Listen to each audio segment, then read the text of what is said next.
ज्योतिर Odia recipe को मु आपण मानक स्वागत करुच्ची। आज गोटे पिठा आम बनइबा। यहाँ हूँ चंद्रकांति पिठा, जोटा कि ब्रह्मपुर रे बहुत फेमस। ब्रह्मपुर नो टोटाल गंजाम डिस्ट्रिक्ट रे यहाँ हूँ फेमस। जेतबले मु 4 रु 5 वर्ष पर्यंत छोट बेले गंजाम डिस्ट्रिक्ट रे थिली, सेतबले ए पिठाटा खाया को बहुत बढ़िया लगे। सेठी घरे घरे पर्वपर्वाणी ने ए पिठाटा प्रस्तुत करा जाए। आपण देखि पारुथिबे भीतर केते परफेक्टली एटा बनिकी तयारी हिची। चलंतु रेसिपी आरंभ करिबा।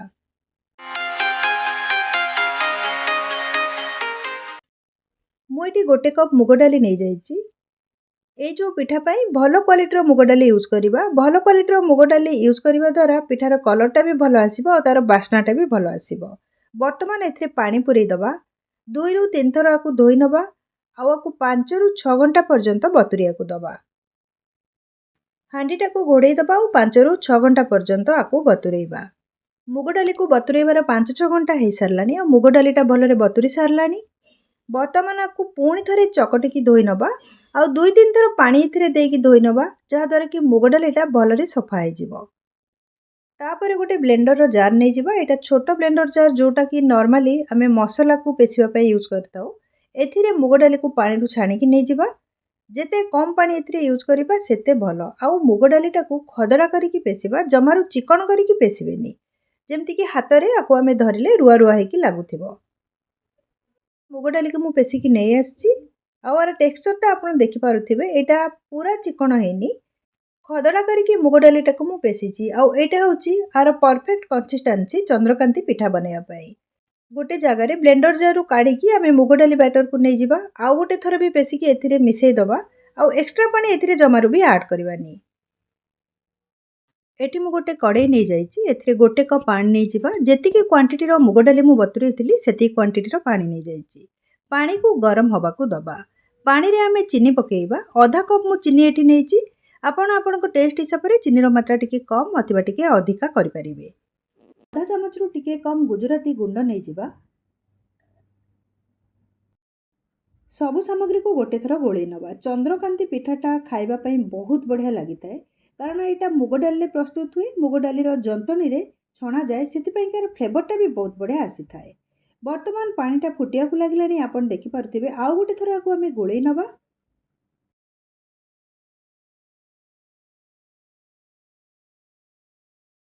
गोटे बड़ चामच घी एथिरे मिक्स करिबा। घी पकेइबा द्वारा जंतनीर फ्लेवरटा भी बहुत बढ़िया आसीबो और जंतनीटा स्मूथ भी हेजिबो। सेतिपई घीटा पकेइबा निहाती दरकार। मुग डालीर बटाटा को एथिरे मिसई नवा। अल्प अल्प करी पकई ताकू गोळेई नवा।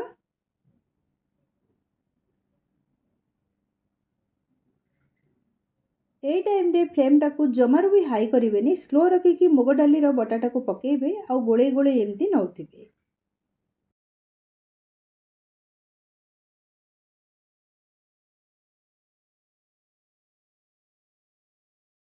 मुझे 4 चामच नड़िया गुंड एथिरे मिक्स करुच्ची। नड़िया गुंड पकेଇବା द्वारा आर फ्लेवरटा बहुत बढ़िया आसी थाए।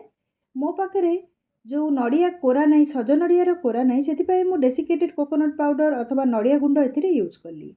बर्तमान एटी 2 चामच चाउल गुंड मिसेइबा। चाउल गुंड मिसेइबा द्वारा जंतनीटा सॉफ्ट हे न थाए।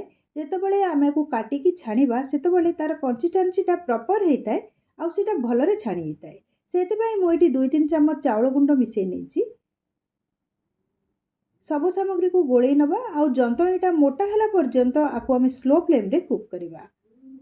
स्लो फ्लेम रे 4 मिनिट रु अधिका हे सारलानी जंतनी को बनैबार। वर्तमान आपण देखि पारुथिबे एटा मोटा हे आसलानी। आउ आको अधिका कुक करिबा दरकार नै। एटा होची परफेक्ट कंसिस्टेंसी। एबे आमे फ्लेम को बंद कर दबा। गोटे थाई नहीं जाइए मु एटी। एथिरे आधा चामच घी पकेई नवा आ घी को भलरे आमे बोली दबा थाली रे। एपरी करने द्वारा मुग डालीर जो बैटरटा को आम ए नवा सेटा ठंडा है काटिला बेलू स्मूथ रे सेटा उठी आसो। जदि घी आम न लगौचे ताले थाली रे सेटा लगी जाय पारे। मुग डालीर जंताटा को एथिरे ढाली दबा।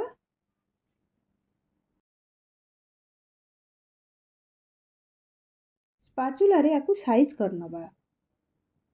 वर्तमान आप देखिपे यहाँ केते पतला दिशुची, किंतु ठंडा हला परे एटा पूरा परफेक्ट मोटा हो काटिला बेलू पीसेस रे बाहर। कम से कम अध घंटे रु घंटे पर्यंत आपको ठंडा हवाक दबा। घंटाए हो सारानी बर्तमान आम चेक करवा यहाँ पूरा बहुत भल भाग टाण हो जोटा को आम खंड खंड कर बर्तमान काटी नवा। नॉर्मली तो स्क्वायर साइज रे चंद्रकांति पिठा करा जाय थाए। आपण इच्छा हिसाब से आपण जो प्रकार चाहिए से प्रकार या काटी पारिबे। डायमंड सेव हो अथवा कुकी कटर भी काटिकी आपण डिजाइन ने ताको फ्राए करि पारिबे। आपण देखि पारुथिबे एटा केमिति वर्तमान पीसेस हे कि बाहरिची। एतिकी मोटा हवा द्वारा पीसेस गुड़ाक भलरे आकु आमे छाणी परिबा। तेल को किछि समय पूर्व मु गरम करिया रखिथिली। मुग डाली ए जो आमे पिठाटा बनाऊचे ताकू छाणिबा पई कि तेलटा ना अधिका गरम थिबा दरकार ना कम गरम थिबा दरकार। प्रॉपर्ली बस गरम थिबा दरकार। गोटे छोट पीस मधे पकई चेक करि नउची। तेलटा बढ़िया गरम अछि। एथिरे आमे छाणी परिबा मुग डालर पीसेस गुड़ाकू। प्रथमे ए पीसटा को बाहर कर नबा। गोटी गोटी करी जंतणीर पीसेस गुड़ाक एथिरे पकेइबा। एकाथरे बहुत गुड़ाई पीसेस को नेबेनी नहले ओल्टेला बेलकू नरम मुग डालर पीस गुड़ाक फाटीजिब। प्रॉपर शेप रे रहबनी। सेथिपाई कि जेतिकिटा आपणको कड़े हिसाब रे आ तेल हिसाब रे सेतिकिटा एथिरे नेबे पीसेस 6 रु 7 पीस मु नै जाईची जो मुग डालर पीस गुड़ाकू। किछि समय पाई कि एथिरे खड़िका अथवा छणा किछि भी लगेबानी। टिके समय को छाड़ी दबा। कम से कम 10 मिनिट स्लो मीडियम फ्लेम रे। तापरे आकु आमे ओल्टेइबा। 10 मिनिट हो सारानी। बर्तमान आकु चेक करवा। आपण देखि पारुथिबा यार कलर भी चेंज हो आसलानी। धीरे धीरे गोटी गोटी करी सब पीसेस को आमे साइड टा चेंज कर नबा। जेमिति कि चारिपट जाक समान होई कि फ्राई हबो आ समान कलर आसीबो। आउ 5-7 मिनिट आकु फ्राए करके तेलरू काढ़ी नबा। जेतेबेले यार कलरटा चेंज होइके एटा डार्क हो जिवो। वर्तमान पिठाटार कलरटा डार्क हो सारी। आपण देखि पारुथिबे जेमति आमे काकरा पिठा को छाणी थाउ सेई कलर रे पळे आस सारलानी। एबे आमे आकु तेलरू छाणी नबा।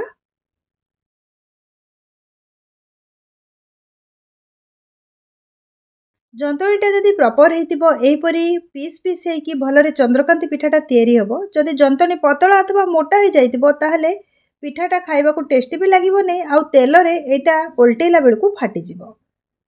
जेतिकी भी आमे पीसेस करथिले थाली रे सब गुड़ाकू थर थर करी एमती छाणी नबा।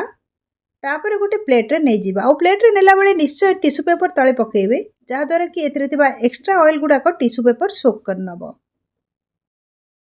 चंद्रकांति पिठा वर्तमान रूम टेम्परेचर को आसी जाइए। आपण देखि पारुथिबे केते बढ़िया एटा दिसुची। परफेक्टली भी एटा फ्राए हेची। गोटा को आमे चेक करबा। हाथे रे भांगिले तो एटा ठीक से भांगिबोनी।